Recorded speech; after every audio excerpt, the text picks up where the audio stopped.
ಬೆಂಗಳೂರಿನಲ್ಲಿ ಘನಘೋರ ದುರಂತ ಸಂಭವಿಸಿದೆ. ರಣಮಳೆಗೆ 10 ಬಲಿಯಾಗಿರುವಂತದ್ದು. ಇನ್ನು ಬೋರಿಂಗ್ ಆಸ್ಪತ್ರೆ ಕಾಂಪೌಂಡ್ ಕುಸಿದು 7 ಮಂದಿ ಸಾವನ್ನಪ್ಪಿದ್ದಾರೆ. ಬೆಂಗಳೂರಿನಲ್ಲಿ ಘನಘೋರ ದುರಂತ ಸಂಭವಿಸಿದೆ. ಬೋರಿಂಗ್ ಆಸ್ಪತ್ರೆಯ ಕಾಂಪೌಂಡ್ ಕುಸಿತು 7 ಮಂದಿ ಸಾವನ್ನಪ್ಪಿದ್ದಾರೆ. ವ್ಯಾಪಾರಿಗಳು, ಪಾದಾಚಾರಿಗಳು ದುರಂತವಾದಂತಹ ಅಂತ್ಯವನ್ನು ಕಂಡಿರುವಂತದ್ದು. ಊಹೆ ಮಾಡಿರಲಿಲ್ಲ. 2 ಮಹಿಳೆಯರು, 4 ಪುರುಷರು, 1 ಮಗು ಸೇರಿದಂತೆ 7 ಮಂದಿ ಸಾವನ್ನಪ್ಪಿದ್ದಾರೆ. 7 ಮೃತದೇಹಗಳನ್ನ ಮರಣೋತ್ತರ ಪರೀಕ್ಷೆಗೆ ಕಳಿಸಲಾಗಿತ್ತು. ಮರಣೋತ್ತರ ಪರೀಕ್ಷೆ ಮುಕ್ತಾಯ ಆಗಿದೆ. ಪೋಸ್ಟ್ ಮಾರ್ಟಂ ಬಳಿಕ ಮೃತದೇಹವನ್ನ ಕುಟುಂಬಸ್ಥರಿಗೆ ಹಸ್ತಾಂತರವನ್ನ ಕೂಡ ಮಾಡಲಾಗಿದೆ. ಪೊಲೀಸ್ ಭದ್ರತೆಯಲ್ಲಿ ನಡೆದಂತಹ ಮರಣೋತ್ತರ ಪರೀಕ್ಷೆ ಇದು. ಇದೀಗ ಕುಟುಂಬಸ್ಥರಿಗೆ ಮೃತದೇಹಗಳನ್ನ ಹಸ್ತಾಂತರ ಮಾಡಲಾಗಿದೆ. ನಿನ್ನೆ ನಡೆದಂತಹ ಅವಘಡ ಕೇವಲ 1 ಗಂಟೆ ಮಳೆ ಬಂದಿದೆ, ಆದ್ರೆ ಅರ್ಧ ಗಂಟೆನಲ್ಲಿ ಈ ರೀತಿಯಾದಂತಹ ಅವಾಂತರ ಸೃಷ್ಟಿಯಾಗಿತ್ತು. 8 ಅಡಿ, ಸುಮಾರು 8 ಅಡಿಯ ಕಾಂಪೌಂಡ್ ಗೋಡೆ ಕುಸಿತವನ್ನ ಕಂಡು ಆಗಬಾರ್ದಂತಹ ಅವಘಡ ಸಂಭವಿಸಿತ್ತು. 7 ಮಂದಿ ಸಾವನ್ನಪ್ಪಿರುವಂಥದ್ದು. ಬೀದಿ ಬದಿ ವ್ಯಾಪಾರಸ್ಥರು ಎಲ್ಲರೂ ಕೂಡ ಟಾರ್ಪಲ್ ಹಾಕೊಂಡು ಬಿಸಿಲಿನ ಬೇಗೆಗೆ ಬೆಂದೋಗಿರ್ತಾರೆ, ವ್ಯಾಪಾರವನ್ನು ಮಾಡ್ತಿರ್ತಾರೆ. ಮಳೆ ಬಂತು ಅಂತ ಖುಷಿ ಪಡಬೇಕು ಅಥವಾ ಅವ್ರ ಜೀವ ಹೋಯ್ತು ಅಂತ ಬೇಜಾರು ಮಾಡ್ಕೊಬೇಕೋ ಗೊತ್ತಾಗ್ತಾ ಇಲ್ಲ. ಇದಕ್ಕೆ ಯಾರು ಹೊಣೆಗಾರರಾಗ್ತಾರೆ?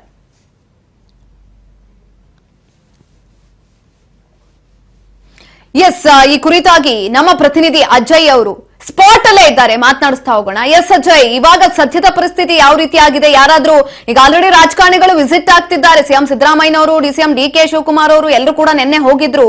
ಇಂದು ಕೂಡ ಶರಣು ಪ್ರಕಾಶ್ ಪಾಟೀಲ್ ಕೂಡ ಹೋಗ್ತಾರೆ, ಭೇಟಿ ಕೊಡ್ತಾರೆ ಅಂತ ಕೂಡ ಹೇಳಲಾಗ್ತಾ ಇರುವಂತದ್ದು. ಹೆಚ್ಚಿನ ಮಾಹಿತಿ ಕೊಡೋದಾದ್ರೆ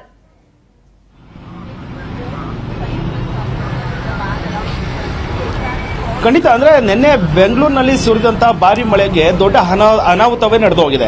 ಪ್ರಮುಖವಾಗಿ ನಿನ್ನೆ ಸಂಜೆ 5 ಗಂಟೆಯಿಂದ 6:30 ಸುಮಾರಿಗೆ ಕಂಟಿನ್ಯೂಸ್ ಆಗಿ 1.5 ಗಂಟೆ ನಿರಂತರವಾಗಿ ಮಳೆ ಬಂದಿತ್ತು. ಆ ಒಂದು ಸಂದರ್ಭದಲ್ಲಿ ಬೆಂಗಳೂರಿನ ಹಲವು ಕಡೆಗಳಲ್ಲಿ ಸಾಕಷ್ಟು ಅನಾಹುತ ಆಗಿದೆ. ಅದರಲ್ಲೂ ಕೂಡ ಪ್ರಮುಖವಾಗಿ ಬೆಂಗಳೂರಿನ ಪ್ರತಿಷ್ಠಿತ ಬೋರಿಂಗ್ ಆಸ್ಪತ್ರೆಯ ಕಾಂಪೌಂಡ್ ಬಿದ್ದು ಇಲ್ಲಿ 7 ಜನ ಸಾವನ್ನಪ್ಪಿದಂತಹ ಪ್ರಕರಣಕ್ಕೆ ಸಂಬಂಧಪಟ್ಟಂತೆ ಈಗ ಜೊತೆಯಲ್ಲಿ ನಾನು ಅದೇ ಒಂದು ಘಟನೆ ನಡೆದಿರುವಂತಹ ಸ್ಥಳದಲ್ಲಿ ಇದ್ದೀನಿ. ನೀವು ನೋಡ್ತಾ ಇರ್ಬೋದು ಯಾವ ರೀತಿಯಾಗಿ ಕಾಂಪೌಂಡ್ ಕುಸಿದು ಬಂದು ಬಿದ್ದಂತ ಸಂದರ್ಭದಲ್ಲಿ ಇಲ್ಲಿ ವ್ಯಾಪಾರಸ್ಥರಿದ್ರು, ಅವರು ಸಾವನ್ನಪ್ಪಿದ್ರು. ಅಂದ್ರೆ ಇಲ್ಲಿ ಕೆಳಗಡೆ ನೋಡ್ತಿರ್ಬೋದು ನೀವು ಕೆಲವೊಂದಷ್ಟು ವಸ್ತುಗಳು, ಅಂದ್ರೆ ಬಟ್ಟೆ ವ್ಯಾಪಾರ ಮಾಡುವಂತ ವ್ಯಾಪಾರಸ್ಥರು ಇಲ್ಲೇ ಇದ್ರು. ಜೊತೆಗೆ ಇಲ್ಲಿ ವ್ಯಾನಿಟಿ ಬ್ಯಾಗ್ಗಳನ್ನ ವ್ಯಾಪಾರ ಮಾಡುವಂತ ವ್ಯಾಪಾರಸ್ಥರು, ಜೊತೆಗೆ ಒಂದು ಚಪ್ಪಲಿ ಅಂಗಡಿ ಏನಿತ್ತು ಅದು ಚಿಕ್ಕದಾಗಿ ಕೂಡ ಈ ಫುಟ್ಪಾತ್ ಮೇಲೆ ಹಾಕೊಳ್ಳಲಾಗಿತ್ತು. ಯಾವಾಗ ನಿನ್ನೆ ಈ ಒಂದು ಮಳೆ ಬಂದಂತ ಸಂದರ್ಭದಲ್ಲಿ ಇದು ಆಲ್ಮೋಸ್ಟ್ ಈ ಕಾಂಪೌಂಡ್ ಏನಿದೆ ಬಿದ್ದಿರುವಂತ ಕಾಂಪೌಂಡ್ ಒಂದು 20 ರಿಂದ 25 ವರ್ಷದ ಹಳೆಯ ಕಾಂಪೌಂಡ್ ಅಂತ ಹೇಳಲಾಗ್ತಾ ಇದೆ.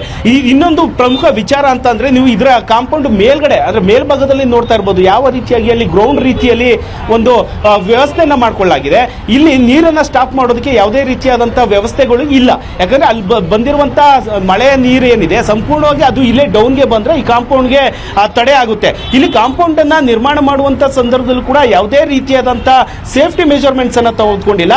ಬೇಸ್ಮೆಂಟ್ ಹಾಕುವಂತ ಸಂದರ್ಭದಲ್ಲಿ ಇಷ್ಟು ಅಡಿಯಷ್ಟು ಬೇಸ್ಮೆಂಟ್ ಅನ್ನ ಮಾಡಬೇಕಾಗುತ್ತೆ, ಅದು ಕೂಡ ಮಾಡಿಲ್ಲ ಅನ್ನೋದು ಸ್ಪಷ್ಟವಾಗಿ ಗೊತ್ತಾಗ್ತಾ ಇದೆ. ಅದ್ರ ಜೊತೆಗೆ ಹಿಂದೆಡೆ ಈ ಕಾಂಪೌಂಡ್ ಹಿಂದೆ ಇದ್ದಂತ ಮಣ್ಣುಗಳನ್ನ ನೋಡಬಹುದು ಯಾವ ರೀತಿಯಾಗಿ ಈ ಒಂದು ಮಣ್ಣುಗಳಿದೆ ಅಂತ. ಅಂದ್ರೆ ಇದು ಕೇವಲ ಕಾಂಪೌಂಡ್ ಕಟ್ಟಿದ್ದು ಅದಕ್ಕೆ ಸಪೋರ್ಟ್ ಆಗಿ ನಿಲ್ಲಿಸಿದ್ರು ಅನ್ನೋದು ಮೇಲ್ನೋಟಕ್ಕೆ ಸ್ಪಷ್ಟವಾಗಿ ಗೊತ್ತಾಗ್ತಾ ಇದೆ. ಈ ಒಂದು ಶೀತಲ ಅವ್ಯವಸ್ಥೆ ಇದ್ದಂತ ಕಾಂಪೌಂಡ್ ನಿನ್ನೆ ಸುರಿದಂತ ಭಾರಿ ಮಳೆಗೆ ಜೊತೆಗೆ ಗಾಳಿ ಏನ್ ಬಂತು, ಬಿರುಗಾಳಿ, ಆ ಒಂದು ಸಂದರ್ಭದಲ್ಲಿ ಇಲ್ಲಿ ಕಾಂಪೌಂಡ್ ಬಿದ್ದಿರುವಂತದ್ದು. ಜೊತೆಗೆ ಇದೇ ಒಂದು ಫುಟ್ಪಾತ್ ಮೇಲೆ ವ್ಯಾಪಾರವನ್ನ ಹಾಕೊಂಡಿದ್ದಂತ ಅಂದ್ರೆ ಟೆಂಟ್ಗಳನ್ನ ಹಾಕೊಂಡು ಸಣ್ಣ ಪುಟ್ಟ ವ್ಯಾಪಾರಗಳನ್ನ ತಳ್ಳೋ ಗಾಡಿಗಳನ್ನ ಹಾಕೊಳ್ಳಲಾಗಿತ್ತು. ಅಲ್ಲೇ ನಿಂತು ವ್ಯಾಪಾರವನ್ನ ಮಾಡ್ತಾ ಇದ್ರು. ಆ ಒಂದು ಸಂದರ್ಭದಲ್ಲಿ ಅಲ್ಲಿ ಒಂದು ಟೆಂಟ್ ಅನ್ನು ಒಳಗಡೆ ಇದ್ದಂತ ವ್ಯಾಪಾರಸ್ಥರು ಅಂದ್ರೆ ಒಂದು 6 ವರ್ಷದ ಮಗು ಸೇರಿದಂತೆ 13 ವರ್ಷದ ಬಾಲಕಿ ಸೇರಿದಂತೆ ಒಟ್ಟು 7 ಜನ ಇಲ್ಲಿ ಒಂದು ವ್ಯಾಪಾರವನ್ನ ಮಾಡ್ತಾ ಇದ್ರು. ಕೆಲವರು ಒಂದು ವಾಕ್ ಮಾಡುವಂತ ಕೆಲಸದಲ್ಲಿ ಮಾಡುವಂತ ಸಂದರ್ಭದಲ್ಲಿ ಈ ರೀತಿಯಾದಂತಹ ದುರ್ಘಟನೆ ನಡೆದಿರುವಂತದ್ದು. ಸದ್ಯ 7 ಜನರ ಒಂದು ಮೃತದೇಹವನ್ನ ಇದೇ ಬೋರಿಂಗ್ ಆಸ್ಪತ್ರೆಯಲ್ಲಿ ಸಂಪೂರ್ಣವಾಗಿ ಮರಣೋತ್ತರ ಪರೀಕ್ಷೆಯನ್ನು ಕೂಡ ಮುಗಿಸಲಾಗಿದೆ. ನಂತರ ತಡರಾತ್ರಿವರೆಗೂ ಆಗಿದಂತಹ ಈ ಒಂದು ಘಟನೆಯಲ್ಲಿ ವೈದ್ಯರು ಕೂಡ ಸಂಪೂರ್ಣವಾಗಿ ತಡರಾತ್ರಿವರೆಗೂ ಮರಣೋತ್ತರ ಪರೀಕ್ಷೆಯನ್ನ ಮುಗಿಸಿದ್ರು. ನಂತರ ಯಾರು ಕುಟುಂಬಸ್ಥರಿಗೆ ಯಾರಿಗೆ ಅವರು ಮೃತದೇಹವನ್ನು ತಲುಪಿಸುವಂತ ಕೆಲಸವನ್ನು ಕೂಡ ವೈದ್ಯರು ಕೂಡ ಮಾಡಿದ್ರು. ಈಗಾಗಲೇ 7 ಜನರ ಒಂದು ಮೃತದೇಹವನ್ನು ಸಂಪೂರ್ಣವಾಗಿ ಅವರ ಕುಟುಂಬಸ್ಥರಿಗೆ ಒಂದು ಹಸ್ತಾಂತರ ಮಾಡುವಂತ ಪ್ರಕ್ರಿಯೆ ಕೂಡ ಸಂಪೂರ್ಣವಾಗಿ ಮುಗಿದಿದೆ. ಆದ್ರೆ ಇದು ಒಂದು ಕಡೆ ಇತ್ತು ಅಂದ್ರೆ ಮತ್ತೊಂದು ಕಡೆ ಈ ಗಾಯಾಳುಗಳು ಅಂದ್ರೆ ಇಲ್ಲಿ ವಾಕ್ ಮಾಡುವಂತ ಸಂದರ್ಭದಲ್ಲಿ ಗಾಯಾಳುಗಳು ಏನಿದ್ರು ಅವರು 7 ಜನ ಇದ್ದಾರೆ. ಇದೇ ಬೋರಿಂಗ್ ಆಸ್ಪತ್ರೆಯಲ್ಲಿ ಸದ್ಯ ಅವ್ರಿಗೆ ಹೆಚ್ಚಿನ ಹೆಚ್ಚಿನ ಚಿಕಿತ್ಸೆಯನ್ನು ಕೂಡ ಕೊಡಲಾಗ್ತಾ ಇದೆ. ಜೊತೆಗೆ ಇಲ್ಲಿ ಅವ್ರಿಗೆ ಆಗಿರುವಂತಹ ಸಣ್ಣ ಪುಟ್ಟದ ಗಾಯಕ್ಕೆ ಚಿಕಿತ್ಸೆನ ಕೊಡಲಾಗ್ತಾ ಇದೆ. ಆಲ್ಮೋಸ್ಟ್ ಇವತ್ತು ಸಂಜೆಯ ಒಳಗಾಗಿ ಅವರನ್ನ ಡಿಸ್ಚಾರ್ಜ್ ಮಾಡ್ತಾರೆ ಅನ್ನೋ ಮಾಹಿತಿ ಕೂಡ ಸಿಕ್ಕಿರುವಂತದ್ದು. ಯಾವಾಗ ಈ ಒಂದು ಘಟನೆ ನಡೆಯುತ್ತಾ ಇಮಿಡಿಯೇಟ್ ಆಗಿ ಸಿಎಂ ಸಿದ್ದರಾಮಯ್ಯ ಆಗಿರ್ಬೋದು, ಡಿ.ಕೆ. ಶಿವಕುಮಾರ್ ಆಗಿರ್ಬೋದು, ಜೊತೆಗೆ ಆರ್ ಅಶೋಕ್ ಆಗಿರ್ಬೋದು, ಎಲ್ಲರೂ ಕೂಡ ಘಟನಾ ಸ್ಥಳಕ್ಕೆ ಬಂದು ಕೆಲವೊಂದಷ್ಟು ಅಂದ್ರೆ ಕುಟುಂಬಸ್ಥರಿಗೆ ಒಂದು ಪರಿಹಾರವನ್ನ ಕೊಡ್ತೀವಿ, 5 ಲಕ್ಷ ಪರಿಹಾರವನ್ನ ಕೂಡ ಕೊಡ್ತೀವಿ ಅಂತ ಹೇಳಿಕೆಯನ್ನು ಕೊಟ್ಟರು. ಅದೇ ರೀತಿಯಾಗಿ ಘಟನೆ ಬಗ್ಗೆ ಸಂಪೂರ್ಣವಾದಂತ ಮಾಹಿತಿಯನ್ನು ಕೂಡ ಪಡ್ಕೊಂಡಿದ್ದಾರೆ. ಜೊತೆಗೆ ಇಲ್ಲಿ ನಿರ್ಲಕ್ಷ್ಯ ಅಂದ್ರೆ ಈ ಹಿಂದೆ ಕನ್ಸ್ಟ್ರಕ್ಷನ್ ಮಾಡುವಂತ ಈ ಕಾಂಪೌಂಡ್ ನಲ್ಲಿ ಯಾವ ಸಂಸ್ಥೆ ವಹಿಸಿಕೊಂಡಿತ್ತು ಅಥವಾ ಗುತ್ತಿಗೆದಾರ ಯಾರಿದ್ರು, ಇಂಜಿನಿಯರ್ ಯಾರಿದ್ರು ಅನ್ನೋದನ್ನ ಒಂದು ತನಿಖೆಯನ್ನು ಕೂಡ ಮಾಡ್ತೀವಿ ಅಂತ ಹೇಳಿ ಹೇಳಲಾಗ್ತಾ ಇದೆ. ಜೊತೆಗೆ ಇಲ್ಲಿ ವ್ಯಾಪಾರಸ್ಥ ಅಂದ್ರೆ ಇಲ್ಲೇ ಸ್ಥಳೀಯ ವ್ಯಾಪಾರಸ್ಥರು ಒಬ್ಬರು ಕೊಟ್ಟಂತ ದೂರಿನ ಆಧಾರದ ಮೇಲೆ ಕಮರ್ಷಿಯಲ್ ಸ್ಟ್ರೀಟ್ ಪೊಲೀಸ್ ಠಾಣೆಯಲ್ಲಿ ಇದೀಗ ಯುಡಿಆರ್ ಪ್ರಕರಣವನ್ನ ಕೂಡ ದಾಖಲಿಸಿಕೊಳ್ಳಲಾಗಿದೆ. ಅಂದ್ರೆ ಅಸಹಜ ಸಾವು ಪ್ರಕರಣವನ್ನ ಈ ಕಮರ್ಷಿಯಲ್ ಸ್ಟ್ರೀಟ್ ಪೊಲೀಸ್ನವರು ದಾಖಲಿಸಿಕೊಂಡು ತನಿಖೆಯನ್ನ ಮಾಡೋದಕ್ಕೆ ಮುಂದಾಗಿರುವಂತದ್ದು.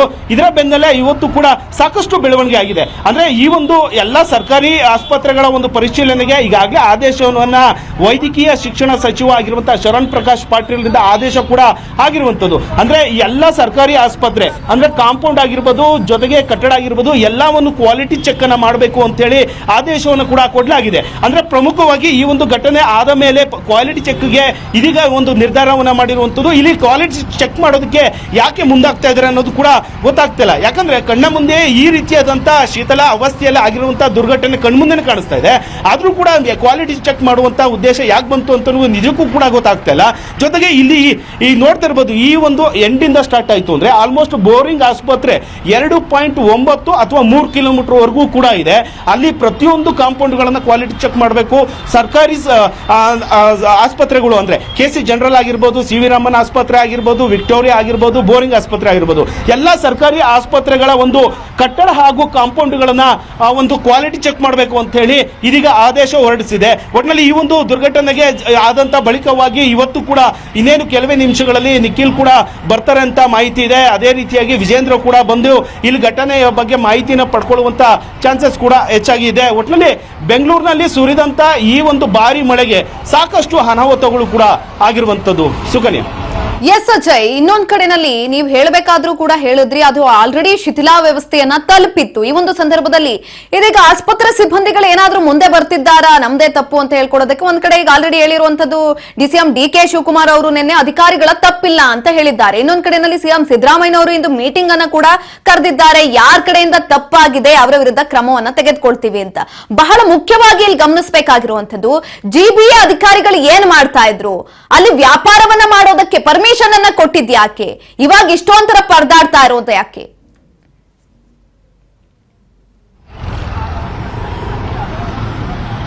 ಖಂಡಿತ, ಯಾಕಂದ್ರೆ ಈ ಒಂದು ವಿಚಾರಗಳು ಕೂಡ ಬೆಳಕಿಗೆ ಬರ್ತಾ ಇದೆ. ಅಂದ್ರೆ ಇಲ್ಲಿ ಪ್ರಮುಖವಾಗಿ ಶೀತಲ ವ್ಯವಸ್ಥೆಯಲ್ಲಿ ಇದ್ದಂತ ಇದೇ ಕಾಂಪೌಂಡ್ ಗಳನ್ನು ಇದೀಗ ಕ್ವಾಲಿಟಿ ಚೆಕ್ ಮಾಡಬೇಕು ಅಂತೇಳಿ ಅದನ್ನ ಒಂದು ವಾರದ ಒಳಗಾಗಿ ರಿಪೋರ್ಟ್ ಅನ್ನ ಕೊಡಬೇಕು ಅಂತೇಳಿ ಇದೀಗ ಸೂಚನೆ ಕೂಡ ಆದೇಶ ಕೂಡ ಕೊಟ್ಟಿರುವಂತದ್ದು.